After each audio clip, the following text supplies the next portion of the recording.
6వ తారీఖున నిర్జల ఏకాదశి, గణపతి సచ్చిదానంద స్వామి వారి యొక్క జయంతి.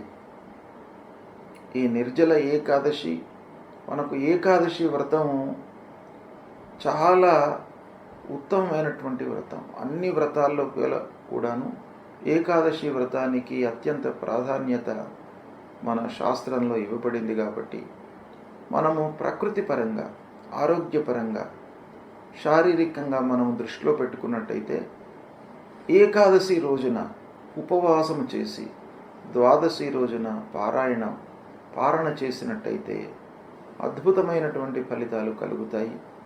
ఉన్నతమైనటువంటి భావనలతో మోక్షాన్ని పొందవచ్చును అనేటువంటివి కూడాను మనకు ఇతిహాసాల లోపల చాలా చెప్పబడి ఉన్నాయి. కాబట్టి ఈ రోజున ఏకాదశి వ్రతాన్ని ఆచరించాలి.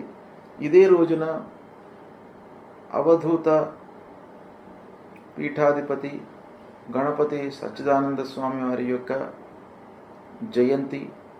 ఆ స్వామివారిని మీరు కొలవండి. త్రిమూర్తి స్వరూపమైనటువంటి ఆ గురుదేవుడి యొక్క అనుగ్రహాన్ని పొందడానికై స్వామివారిని మీరు పూజించండి.